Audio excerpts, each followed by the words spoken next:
Welcome to another edition of the Business Brains and the Bottom Line podcast. My name is Paul DeLegro, your host, and my guest today is Catherine Wiles. She is the Director of Infrastructure and Security at Farmers Brothers. Was it Farmers Brothers Coffee or just Farmers Brothers? How do you guys go? What's the official name here? Farmer Brothers Coffee. Awesome. Awesome. Well, welcome to the show. Or as we like to say, Farmer Bros. Yep, there Farmer you go. Bros. Well, welcome to the show at any rate. Yeah. Thank you. So always excited to have, I'm in technology sales as we've discussed before. So I'm always interested in getting people from technology on the show. And also, not to like harp on this, because I know it's kind of been beaten a little bit, but, women in technology, women in infrastructure, and, your pretty high level position. And it's still, I don't care what anyone says, it's still a very male dominated industry. But I think that's changing. Absolutely. Yeah. So before we get, tell me a little bit about your journey, Catherine, your leadership journey. You've been in the business a long time. Not that you're old, by the way. You're a veteran. I'll leave it at that. I don't want to offend you. In this world of offensive comments, you got to be careful, right? So being in, infrastructure, like you said, and in a male-dominated field, I've learned not to take offense. That's been one of the learning things in my path. It's been a really interesting journey for me because I never intended to start out in IT. And I think a lot of people don't intend to start out in IT. I think they intend to start out in another field. I started out in chemical engineering. And so getting into the IT field was sort of an accident. Yeah. And it was something that I just found that I loved. And moving along, my career path and different companies that I worked for, leadership became one of those things that I discovered that, wow, I can really influence somebody else. I can really have an impact on somebody else's development and how they're going about their career and how they're developing. So it became one of those things that when those opportunities were offered to me, even if I was a little hesitant at first, Sure. that That's natural, I jumped in, right? Right. If if it's something that you've never done before, Yeah. There were a lot of opportunities that were presented to me in terms of professional development and leadership development that I took advantage of. Nice. And I think that really helped me move along in my path and be move towards that leadership role that I wanted to be and continue to evolve and continue to grow and continue to move up in my career. Yeah. You raise a good point. I think that, and this is, to point the finger at myself, one of the mistakes that I think I made in my career is not taking on a more leadership role younger in my career, thinking, I had forever. And next thing you know, you look up and you're 50 years old and you're like, wait a sec, where did my last 20, 30 years go? So you were smart, I think, to get ahead of that curve. And, another thing about leadership that I think is funny, you don't have to have a title to be a leader. No, and that's a really good point. And that's something that as a leader, before I had the title, right? Before I had the title of a manager or a director, it was always something that was given to me that you can lead from any seat. Correct. You can be a technical leader. You can be a leader to your peers. You can be an extended leader and be that voice or that person that people are going to follow. You don't have to have a direct report. You don't have to have a title. You can still be a leader in that position. And that was always something that I wanted to express to my team. You don't have to be a manager. People are still watching you. People are still seeing what you are doing and how you are moving forward and how you're moving others forward. Yeah. So what were some of the challenges you faced kind of along the way? Because, I mean, like I said, I hate to keep harping on the women in technology, but there's just not many of you guys. And, I'm sure you ruffled a few feathers over the years of people thinking they were more qualified than you and why'd she get the job and I didn't. So how did you handle all those situations? So I will say that one of the big ones for me, and I think as women in IT, I don't know that we hesitate to talk about it, but I wanted a family outside of my profession. Profession wasn't always my number one goal. I wanted both. I wanted to have my cake and eat it too. And so when it came down, when I was offered a leadership role early on, I really, it's like I wanted it, but I really wasn't ready Okay. for it. And I had to acknowledge that, to say, where am I at? Do I really want this? Am I ready for this? And and it wasn't until later in my family and in my personal life that I said, okay, yeah, now I'm ready for this. I'm at a point where I'm ready to accept it. And then it was no holds barred. It was, are you ready for me as a leader? I'm ready for this. Give me this thing that I want. Pounding on the desk. Give me this thing that I want, and I'm not going to So fail. back up a sec. Why don't you, and I think I know the answer, but why do you think you weren't ready? Was it family considerations, having babies? Let's face it, having babies is going to slow you down a little bit. No question, right? Yeah, and I think, yeah, and I think a lot of women hesitate and they question, hey, there's some things that I don't want to miss. There's these first times that you don't want to miss. I don't want to miss those first words. I don't want to miss that first walk. I don't Sure. want to miss the first, these Yep. developmental things that my family's going through. Those are, and for a lot of women, it's the only opportunity they're ever going to have that in their life. For me, that was it. I had this one opportunity, and that was all it was. I was ever going to get it. So I wanted to make sure that I experienced that to the fullest. Um, and I made that Yeah. choice. I made that choice, and I hoped that, um, later on in my career, that the opportunity would Sure. present to me again. Yeah. Well, you can never go wrong choosing family first, right? I mean, my mother, that was one of my mother's famous quotes. You don't get a second chance at being a parent, right? You go, now, No, granted, it's not like a one day thing, it's over a course of time, but, you know, I don't think you can ever go wrong choosing your family. It's, but I also think it paid off for me. It paid off in spades, because me being there in the beginning and me being there during that critical time, when it came time for me to focus on me and what I wanted to do, my family absolutely backed me up nice.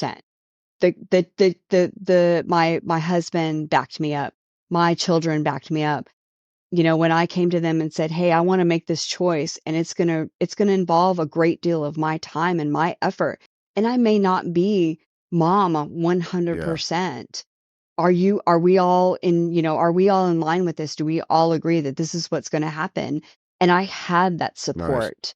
Uh, and I think that that's, you know, one of the, what we talked about, how do you overcome that? How do you overcome those challenges? I absolutely had my family in my corner Nice. to say, we support you. We know what you want to do. We know you're not going to be the perfect mom. We know you're not going to be the perfect wife. Yeah. You're going to make some decisions based on furthering your career and furthering your leadership. And we're here for you to understand and support you in doing that. I don't think I could have done it without I don't that. think you could have, because you would have feel so guilty just as a mother and Oh, we still do. We still do, but it's less. yeah. But it's less. Yeah. It helps. But I mean, because you feel guilty, and that's self-induced because you want to be home and be more active in the family. But sometimes careers, We want to do it yeah, all, you want to do it all, right? and We want it's to a do good it balance. all. So you've been in leadership for a while. Like anything else, I've read a ton of books on leadership, and there's 1,000 different ways to skin a cat. And how do you feel your leadership style has, first, and initially, how were you, and how do you think it's evolved over the years? What changes have you made, and uh, what mistakes have you made, more importantly? Because we all learn from those, right? So it's great that the mistakes is the thing that I think I would talk about first, just because you absolutely learn. If you're smart and you're a smart leader, you're going to learn from how you've made mistakes. I think that recognizing where I was uh, too uh, maybe too Right. authoritative, um, and too not I guess like not adjusting my leadership style for the situation. And also understanding too that as a leader, regardless if I'm a woman, a man, it doesn't matter.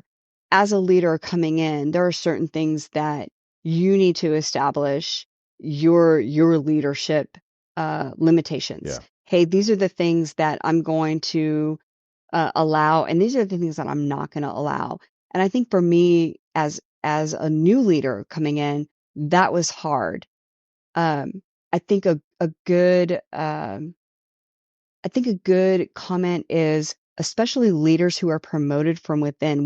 I don't think we talk about that a lot. We talk about a lot about leaders who move around to different companies, but going from a peer to a leader, that is a very difficult perspective for some, and that now you've established your repertoire and your dynamic with your team as a peer. Now you're the boss. How do you deal with the things, and how do you communicate back with your team in being the boss now instead of being a peer? So that was a lesson I had to learn, and not be afraid to learn, and just kind of reach out and start to do that. Yeah, I think that's got to be a tough one because, you're out having drinks on a Friday night with colleagues as their buddy and colleague, and now Monday morning you're their boss. And it's like, wait a sec. Remember what I said last week? Forget about that. Yeah. Yeah. And also, you know, hey, this is something I need you to change how you're doing. Well, you never had a problem with it before. Well, that was when I was your colleague, Yeah. and I wasn't the boss before. And I think also too recognizing, hey, we've worked together before. Let me help you get where you want to be. And I know you. So using that as somebody who's moving up in an organization or in a leadership role progressively is really important. Understanding that your colleagues, they are still your colleagues. You have different requirements Yeah. for them. Establish that expectation. Hey guys, I'm not your peer anymore. I'm now your leader, and here are my expectations for you. Let's talk about them if you have an issue, and continuing to make yourself open to conversation. Yeah. And, again, leadership is a funny thing. I think that the good leaders, at least in my opinion, are the leaders that make people feel good about themselves. Not that you're not going to have a difficult conversation on occasion, but a direct report leaves a meeting with you and says, "Wow, I really feel like she supports me and she has my back." Versus the opposite of that is the people that berate and belittle and make people not feel so good about themselves. I've never understood that style, by the way. Not that we're all perfect. We all say things we regret sometimes, but overall, I would think that you would want people. The goal is to want people to run through a wall for you, I would think. And it's funny because I sometimes in the past people have called me boss as opposed to Your cat boss, I a heard a rumor that leader. that's your nickname, cat. Boss cat. Boss cat. It's not Yeah, bad. boss I was cat. close. Boss cat is the nickname. And I'm like, but I don't want to be a boss, because to me a boss and a leader are two different Yes, things. big A time. leader is somebody you want to follow. Yeah. A boss is somebody that tells you, what you want them to do. And so I always strive to be that person that somebody wanted to follow, and somebody respected. And I get that, respect is earned, trust is earned. Yes. There's a certain amount of it at the start. And so when you're starting out, hey, I am the leader, I'm the boss, and that's your opportunity to develop into the leader that people want to follow. Yeah. And so, and it became the boss cat thing, almost became kind of It's kind of a cool an name, though, I inside think. thing. It was kind of it was fun. Yeah. Um, and it was something that, I curated in that, hey, I'm not here to tell you just to tell you what to do. I am not the smartest person in the room in all things. I don't know everything there is to know. Everyone in IT will agree that no one knows everything. We're all constantly learning. Things are constantly developing. Things are constantly emerging. So if you stand up in a room and you say, I know everything there is to know, then you should probably not be in that room. So I absolutely recognized early on that it was to my benefit to understand who my smart people Yeah. were. Who are those people that know the stuff that I don't? And make sure that A, you're listening to them Yes. and also recognizing them. That was really important too. Hey, I didn't get this information because I'm super awesome boss cat. I got this information because my leaders on my side gave me this information and I'm recognizing them for Yeah. it. And that's And I think that went a long way so too. that brings me to another point that I've always thought. That brings me to what I call like confident leaders.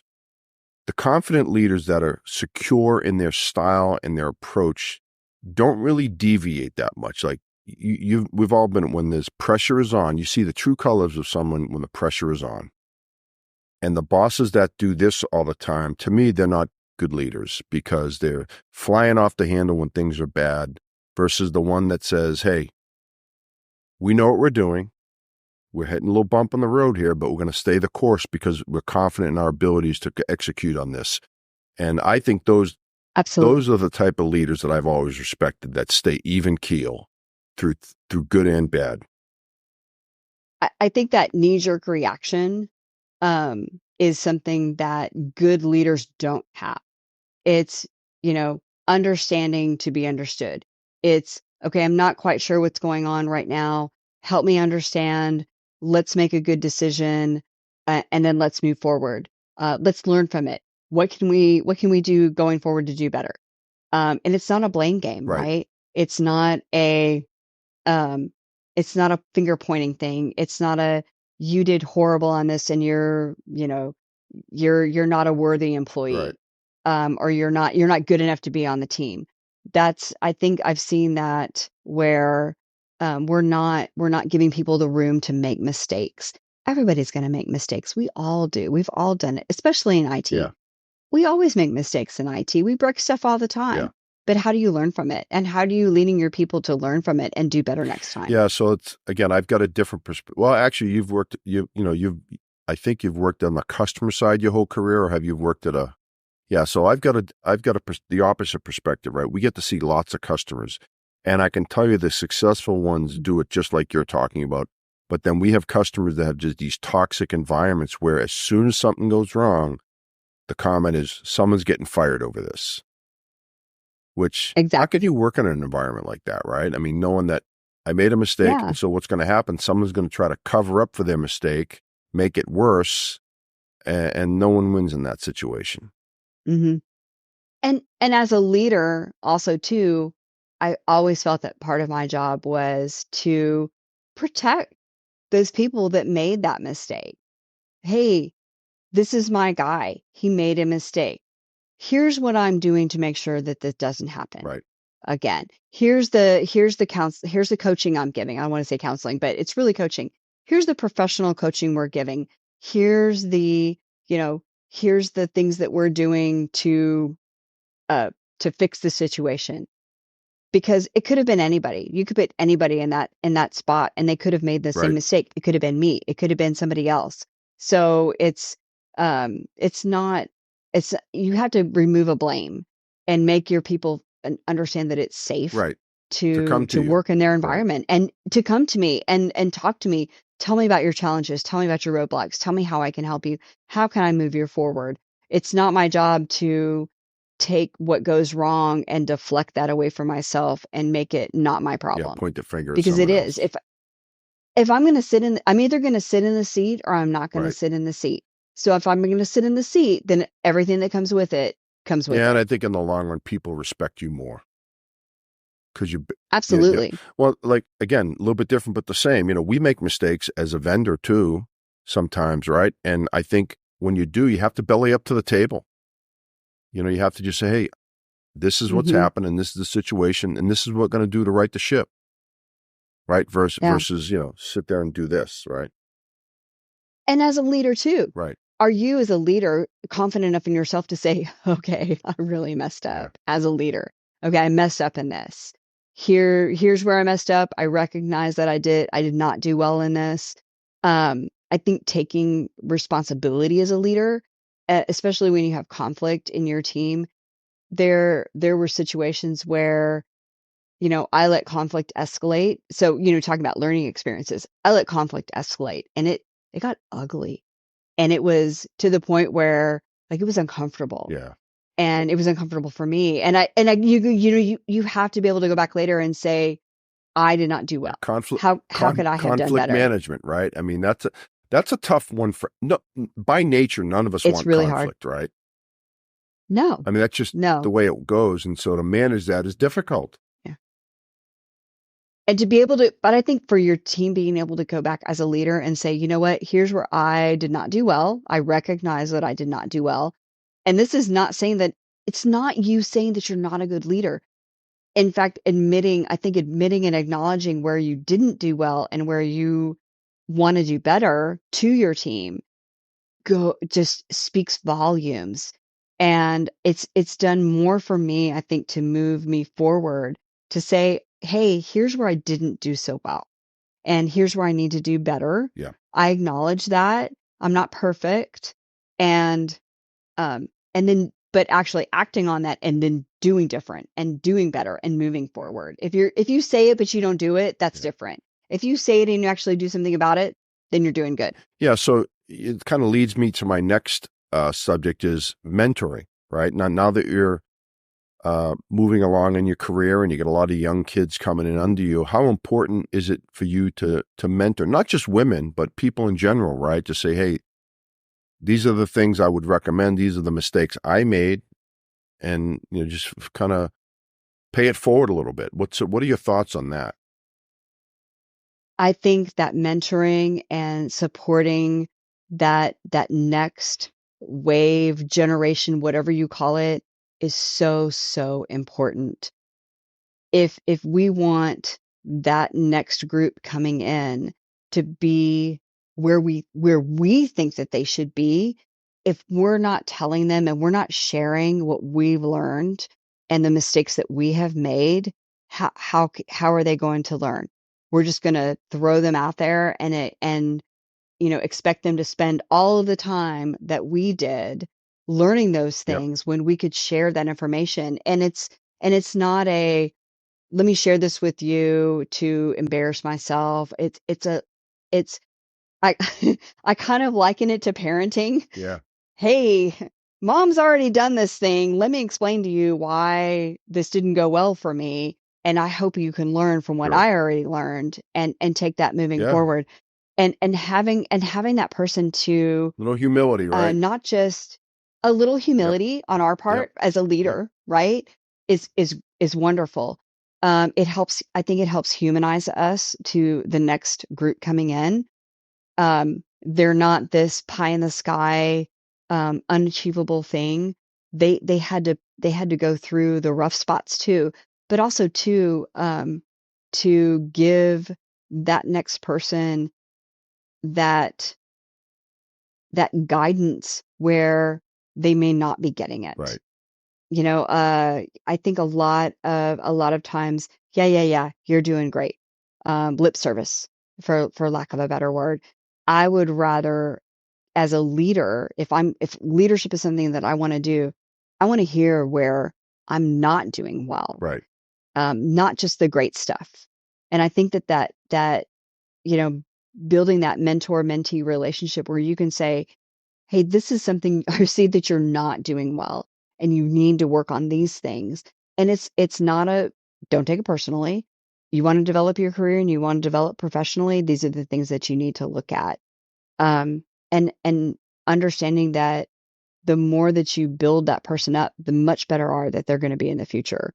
Now, if you see someone that shows leadership in your group, I mean, will you actively pursue them to say, hey, I think you've got the ability to, accelerate your career here and move forward into a leadership role. Would you be interested? That's something you would do? Okay. Absolutely. Absolutely. I think that a lot of folks don't realize that they have it. They may not realize that they have that capability. I would rather ask and reach out to them and say, "Hey, I see these qualities in you. I see this potential in you. Is this is this something you want?" If they don't want it, I totally Yep. understand.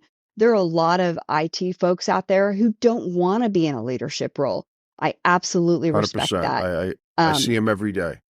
we need we need those Yeah, people, right? We need those people who not everybody is going to be a leader, and that's okay. But if I'm not asking where they want to go and I'm not acknowledging the what I'm seeing in them, then I'm doing them a disservice. And if they come back to me and they say, "Yeah, you know what? That's great, but it's not what I want." Excellent. At least we've had that conversation. And then I can say, okay, well, then where do you want to go? Let me get you in the right direction sure. as a leader. But then it also gives me the opportunity to develop that next leadership role for somebody. Okay, great. You're open to it. Let's start having that conversation. Let's start developing you. Let me start showing you what I've learned. Let me start getting you in contact with people. Let me start, giving you feedback. Let's have those regular conversations about how you're developing as a leader. Nice. So as you're going forward here, and I know we all fall into this category, the imposter syndrome, right? Like going for jobs, like no one ever feels like they're qualified for the job they're going for, right? Because it's a new role or it's maybe a bigger role or whatever. How have you handled that over your career, and what are your thoughts on that aspect of going into leadership?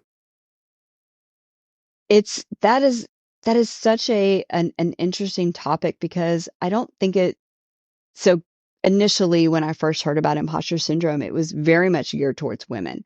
I don't think it's just a thing for women to experience, like you said. I think it's It's definitely everybody. something that it's Yeah, everybody. We all question whether or not we're qualified for something.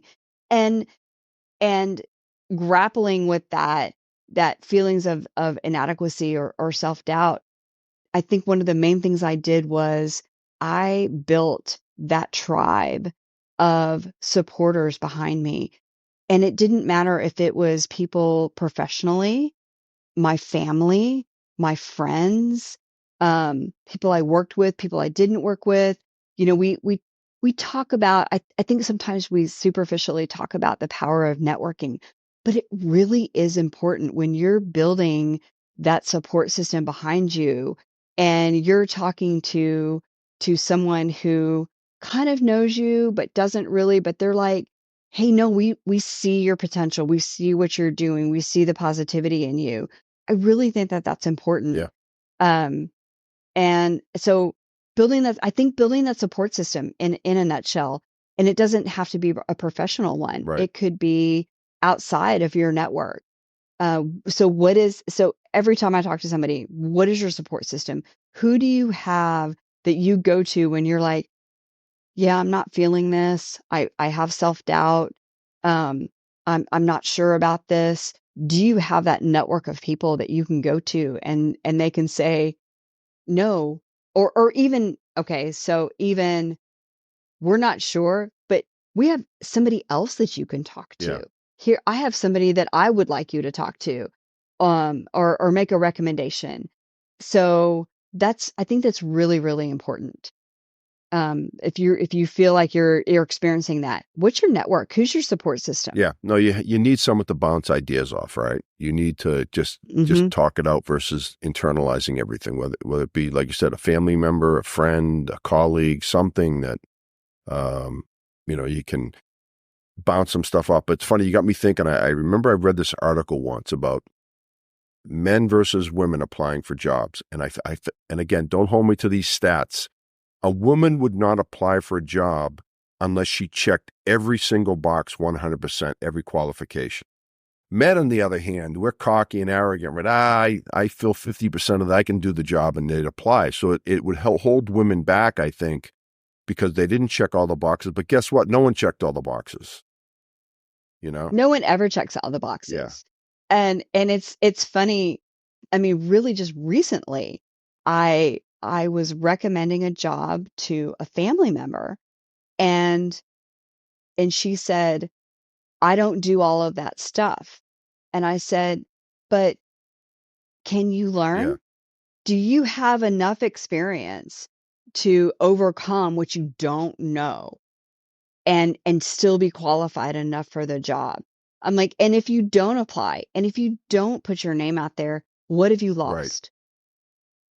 And so it was a really big push to say, and it was actually it was a little bit of an ego trip because she said, well, you're so self-assured and you're so confident and you're so, you You're know, wonderful. business savvy. You're so, and I'm like, are you kidding? I was so scared Yes. to make a change in my career. It was really a hard thing for me to do and put myself out there. I'm like, so don't look at me and think that, oh, I've got it all in the bag, because no, I don't think anybody Yeah. does really. Well, another thing too, and I've dealt with this too, getting out of your comfort zone, right? Going to an area that Absolutely. a simple example is this podcast. I remember Oh, yes, very much when I so. first started this thing, I was like nervous as hell. Is anyone gonna like it? Are they gonna hate me? And then all of a sudden, I started coming to episode. Now I'm like, okay, I'm not Joe Rogan, but I'm not a bum either. I'm having fun doing it. But again, it's getting. If I didn't take that first step, I would never be where I am today with this. That's just just a Mhm. simple example. Um, I think, and as we're going forward, if you're not doing something that is making you uncomfortable, and let's put leadership to the side for a second, really, just yep, in our careers. If you're not making yourself uncomfortable, or you're not doing something that you're having to work a little harder at, then you're in the safe zone, right, right? If that's where you want to stay, fine. But if you want to move forward and you want to move into something different, then you've gotta, people call it bravery.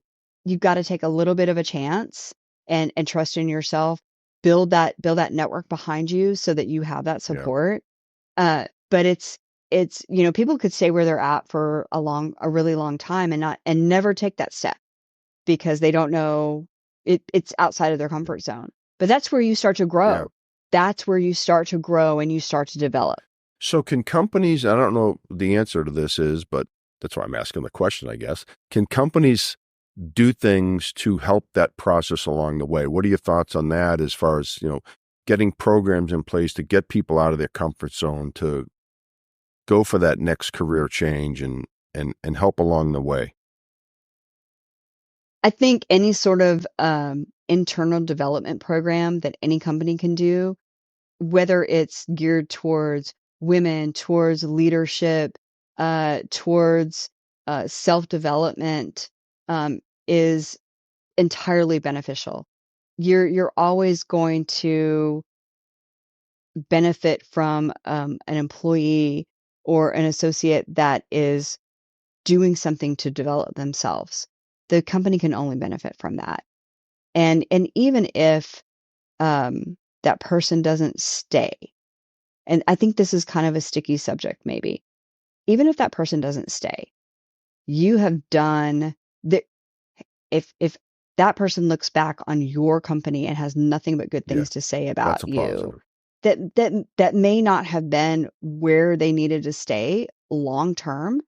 But if you've done everything that you can to help promote, develop, um, support that person, they're gonna turn around to the person behind them and go, you know what, this company may not be a fit for me anymore, but you are the next fit for this company. And I can say nothing about good things about, where I came from, and you should give them a chance. I think it's, like I said, I think it's a sticky subject. Fine line between retaining talent and yet understanding that eventually maybe some people aren't a fit for the company anymore, and that's okay. But don't shirk away from that. Don't back away from that because you're afraid of somebody leaving. Develop them, and give them the space to bring the people behind them up Right. and move that person up Yeah. Sign of a good leader into when, their position. it's kind of a joke, but you always surround yourself with people that are smarter than you. And Absolutely, yeah, and that's 1000%. confidence, right? Knowing that, hey, I have enough confidence in myself that I'm surround myself with people that are smarter than me. And it's a win-win. Everyone wins. I win, you win, and the whole team wins, right? Mhm. And if you can get those people promoted, uh, you know, all the better. Can can you build them up in their careers Right.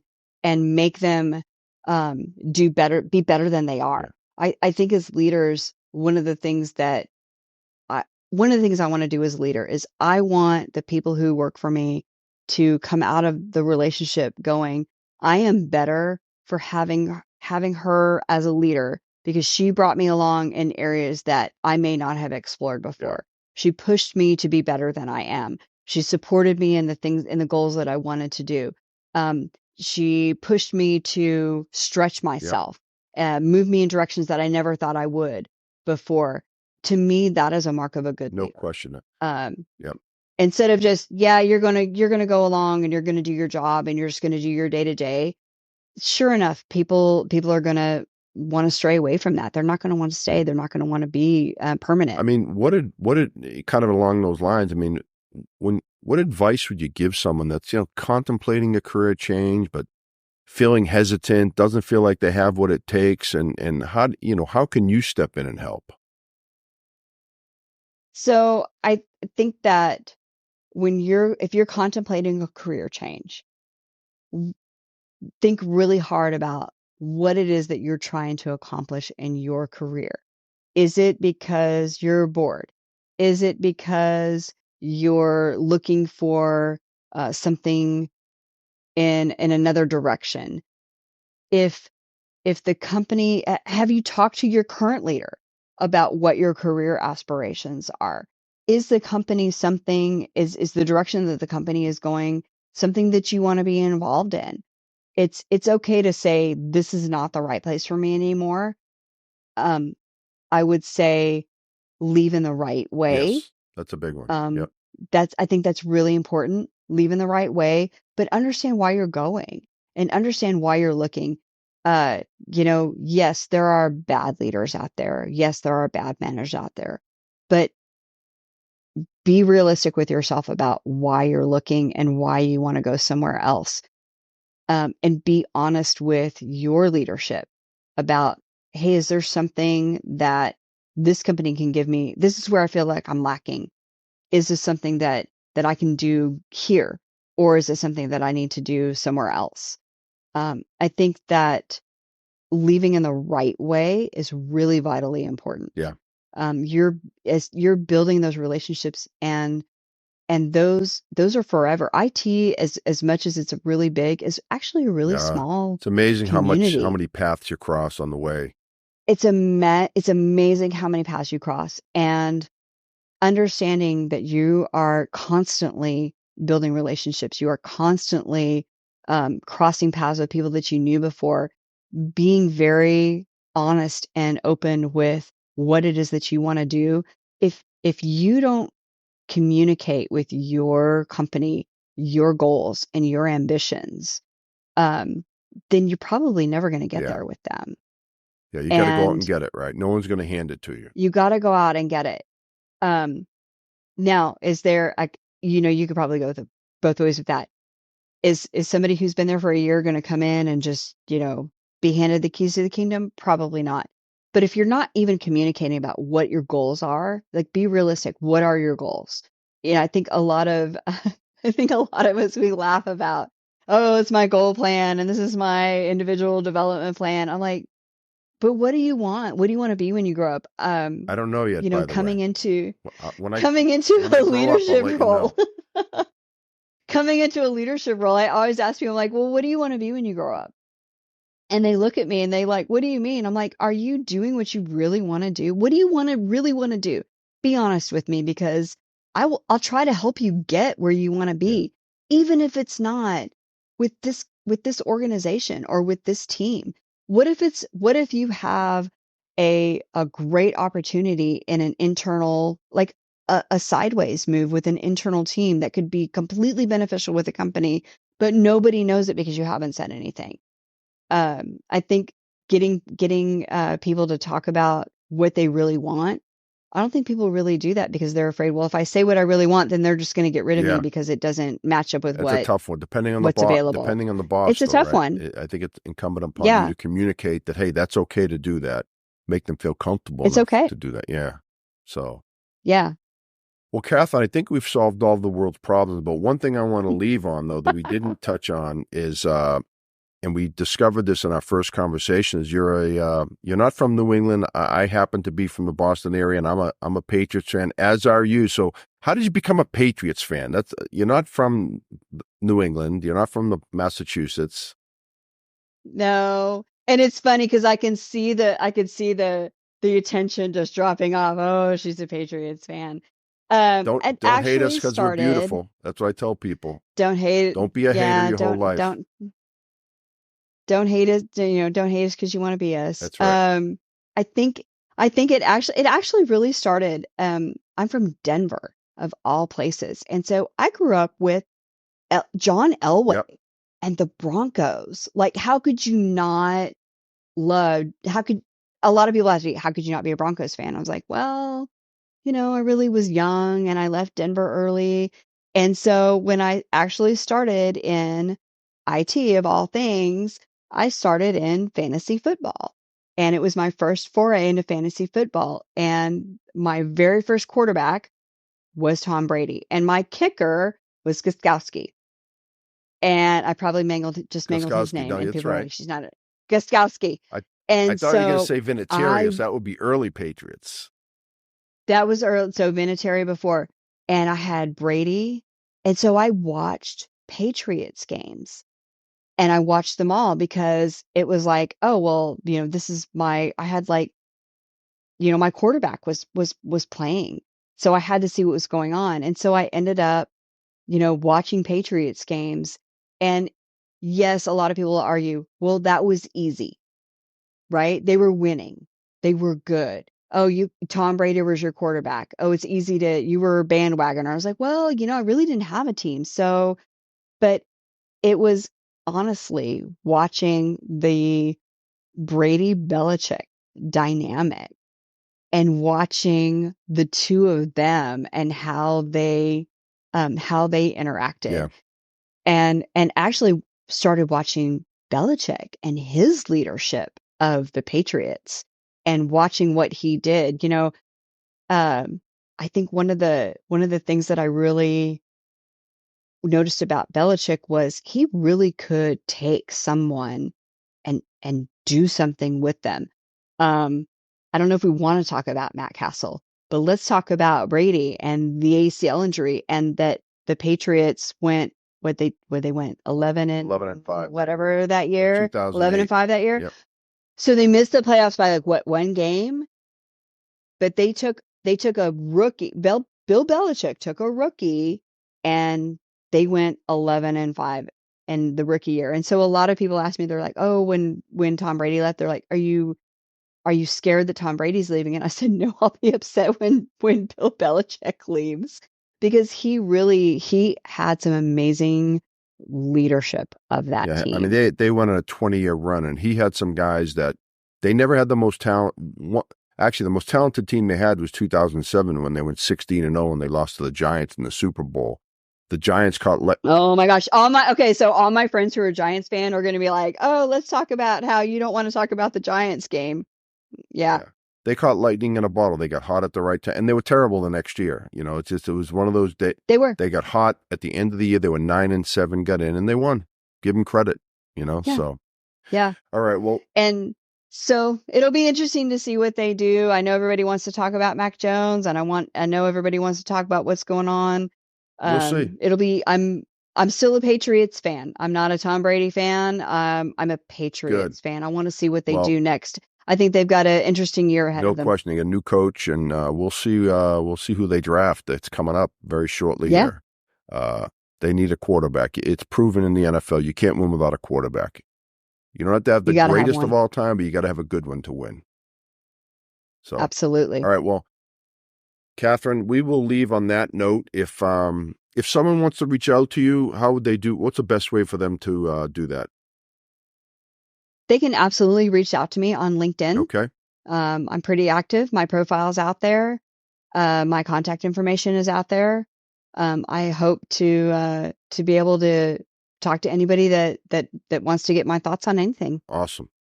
Well, we'll end it on that note, Kath. I really enjoyed this. It was a lot of fun, and look forward to meeting you in person one of these days. We have not met yet, so looking forward to that. And Absolutely. And that's it for another edition of the Business Brains and the Bottom Line podcast. Until next time.